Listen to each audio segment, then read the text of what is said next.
क्या आपने ये नोटिस किया है कि दुनिया बहुत ज़्यादा बोलने लगी है? हर किसी के पास ओपिनियंस हैं, हर कोई एक्सप्लेन कर रहा है, हर कोई रिएक्ट कर रहा है, लेकिन अजीब सी बात ये है कि इतनी आवाज़ों के बावजूद क्लैरिटी नहीं मिल रही। और इसका रीज़न सिर्फ लोग नहीं है, आसमान में होने वाली हरकत भी है, यानी कि प्लानिटरी पोजीशन का शिफ्ट भी है। तो आसमान में जेमिनी का जो कॉन्स्टलेशन है वो एक्टिवेट हो रहा है और जुपिटर ऑलरेडी जेमिनी में बैठा हुआ है। अब 14 तारीख को वीनस यहाँ पर आएगा, ट्रांजिट होगा, और 15 मई को सन ट्रांजिट करेगा जेमिनी में। तो ये जेमिनी की एनर्जीज को इग्नाइट करेगा, यानी माइंड, इमोशंस और ईगो सब एक साइन में एक्टिव होने वाले हैं। लेकिन यहाँ असली ट्विस्ट शुरू होता है कि जेमिनी मरकरी का घर है, कम्युनिकेशन का घर है, इंफॉर्मेशन का घर है, और यहाँ जुपिटर कंफर्टेबल नहीं होता। जुपिटर रेट्रोग्रेड था, रेट्रोग्रेड के बाद डायरेक्ट हुआ, आपको पॉजिटिव रिजल्ट देते देते रोक देता है, 99% पर लेके जाके आपके काम रोक देता है। तो ये जुपिटर की थोड़ी सी नेगेटिविटी है जेमिनी में होने की वजह से। और यहाँ जुपिटर, जैसे मैंने आपको बताया, कि कंफर्टेबल नहीं होता, क्योंकि जुपिटर जो है वो विजडम का प्लैनेट है और जेमिनी जो है वो एंडलेस इन्फॉर्मेशन है। यानी जो जुपिटर है इस वक्त एक ऐसी जगह पर फंसा हुआ है जहाँ सच और शोर मिक्स हो चुके हैं। लोग ज़्यादा बोलेंगे, कम समझेंगे, रिलेशनशिप मिक्स सिग्नल्स देंगे, ओवर थिंकिंग करेंगे। लोग इमोशनली अवेलेबल नहीं होंगे लेकिन अटेंशन ढूंढेंगे। वीनस जेमिनी में जब आएगा तो ये अट्रैक्शन को फास्ट करेगा लेकिन डेप्थ को अनस्टेबल कर देगा, यानी रिश्तों में गहराइयाँ नहीं होंगी। सन जेमिनी में ईगो को वर्ड्स देगा, यानी ईगो जो होगी वो फ्लेयर करेगी, लेकिन साथ ही आर्ग्यूमेंट्स, इम्पल्सिव ओपिनियंस और मेंटल रेस्टलेसनेस भी बढ़ाएगा। लेकिन सबसे खतरनाक पॉइंट ये है कि इन सब प्लैनेट्स की जो सातवीं नज़र है वो सीधा सीधा सजिटेरियस पर पड़ रही है, यानी जेमिनी जो है वो इन्फॉर्मेशन है और सजिटेरियस जो है वो एक सच है। तो अब जो एक जंग होगी वो सिर्फ रिलेशनशिप्स की नहीं होगी, आपके बिलीफ सिस्टम्स की भी होगी। लोग पूछने लगेंगे कि सच क्या है, झूठ क्या है, किस पे ट्रस्ट करना है, और क्या हम वाकई स्पिरिचुअली एक अलाइंड हैं या नहीं हैं, या सिर्फ इंफॉर्मेशन कंज्यूम कर रहे हैं। तो इस तरह की बातें चलेंगी। ये ट्रांजिट दुनिया को मेंटली हाइपर एक्टिव कर देगा लेकिन स्पिरिचुअली एक्सपोज भी करेगा। और फिर 2 जून के बाद जब जुपिटर जो है जेमिनी से निकल कर कैंसर में एंटर करेगा, यानी अपनी एग्जॉल्टेड पोजीशन पर आएगा, यानी शर्फ में आएगा, तो यहाँ पे जो कन्फ्यूजन बिल्ड हो रही होगी वो जून के बाद चीज़ें इमोशनल क्लैरिटी में कन्वर्ट होना शुरू हो जाएंगी।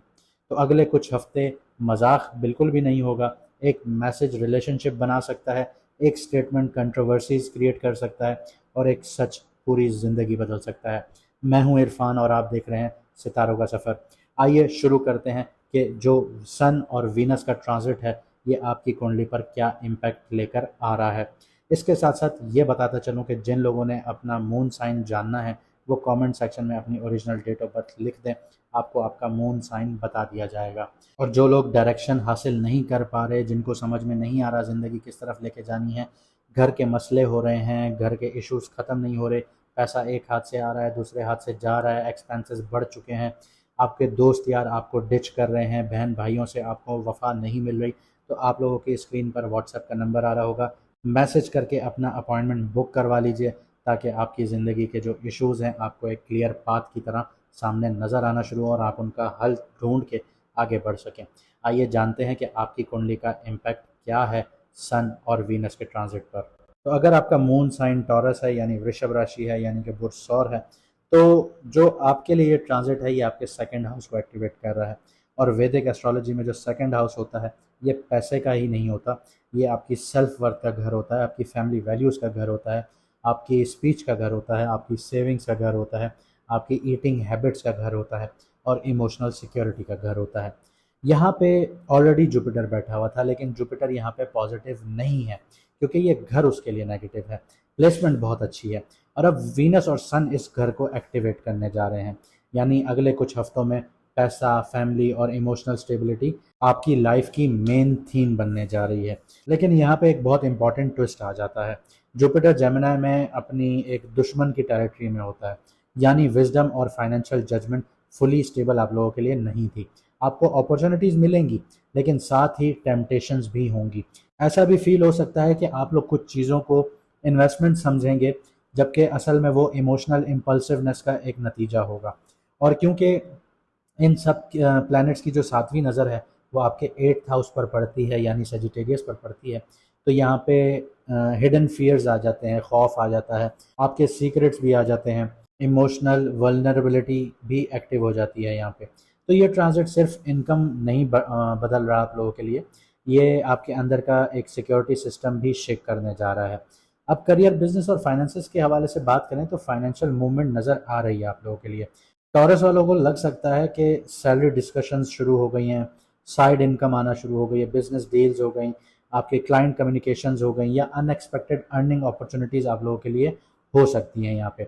लेकिन साथ ही impulsive shopping, luxury spending, emotional purchases और स्टेटस मेंटेन करने के अननेसेसरी एक्सपेंसेस भी बढ़ सकते हैं। वीनस आपको कंफर्ट की तरफ खींचना शुरू करेगा, सन ईगो बेस्ड स्पेंडिंग करवाना शुरू करेगा, और जुपिटर जो है वो इन्फॉर्मेशन को ओवरलोड करेगा जो फाइनेंशियल कंफ्यूजन क्रिएट करेंगी। तो बिजनेस वालों के लिए मार्केटिंग और कम्युनिकेशन ये स्ट्रांग रखें अपने। आपकी स्पीच इस वक्त डायरेक्टली मनी अट्रैक्ट करेगी, लेकिन डॉक्यूमेंट्स बिना चेक किए साइन नहीं कीजिएगा। इसके अलावा जब 2 जून को जुपिटर जो है कैंसर में ट्रांजिट करेगा और शर्फ में चला जाएगा, तब फाइनेंशियल क्लैरिटी आप लोगों की इम्प्रूव होगी और स्मार्टर प्लानिंग आप लोगों की स्टार्ट हो जाएगी। इसको डिटेल में देखेंगे जुपिटर की सीरीज में। तो यहाँ पे आगे बढ़ते हैं, आपकी रिलेशनशिप्स, मैरिड और सिंगल लोगों की बात करते हैं। तो यहाँ इमोशन सरफेस पर नहीं है आप लोगों के लिए, अंदर चल रहे हैं आप लोगों के। तो टॉरस जो है नॉर्मली स्टेबल और बहुत लॉयल साइन होता है, लेकिन जेमिनी की जो एनर्जी है वो आपको मेंटली रेस्टलेस बना सकती है, एक थकावट का शिकार कर सकती है। आप ज़्यादा सोचना शुरू करेंगे, पार्टनर की बातों को ओवर एनालाइज करना शुरू करेंगे, और रीअश्योरेंस की नीड फील कर सकते हैं यहाँ पे कि आपका पार्टनर आपको रीअश्योर करवाए कि वो आपके साथ ही है। मैरिड टॉरस वालों की बात करें तो पैसा और इमोशनल सिक्योरिटी रिलेशनशिप का मेजर टॉपिक बनेगा आप लोगों के लिए। अगर कम्युनिकेशन वीक हुई तो मिसअंडरस्टैंडिंग्स जो हैं वो खामोशी से बनना शुरू हो जाएंगी। सिंगल्स की बात करें तो अट्रैक्शन आप लोगों के लिए पॉसिबल है, स्पेशली किसी इंटेलिजेंट, विटी या फाइनेंशियली स्मार्ट पर्सन्स की तरफ होंगे ये आपकी अट्रैक्शंस।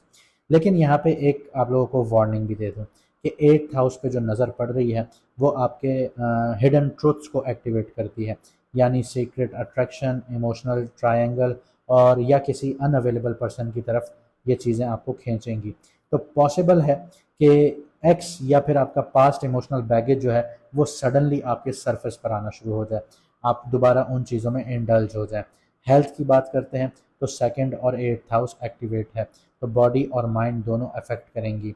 तो आपको गले से रिलेटेड इश्यूज आ सकते हैं, ओवर ईटिंग हो सकती है, स्ट्रेस ईटिंग हो सकती है, शुगर इम्बैलेंस हो सकती है, गर्दन या आपके जॉ में टेंशन हो सकती है, एनजाइटी लिंक डाइजेशन इश्यूज हो सकते हैं, स्लीप डिस्टर्बेंस हो सकती है ओवर थिंकिंग की वजह से। तो अपनी ओवर थिंकिंग को आप लोगों ने कंट्रोल करना है।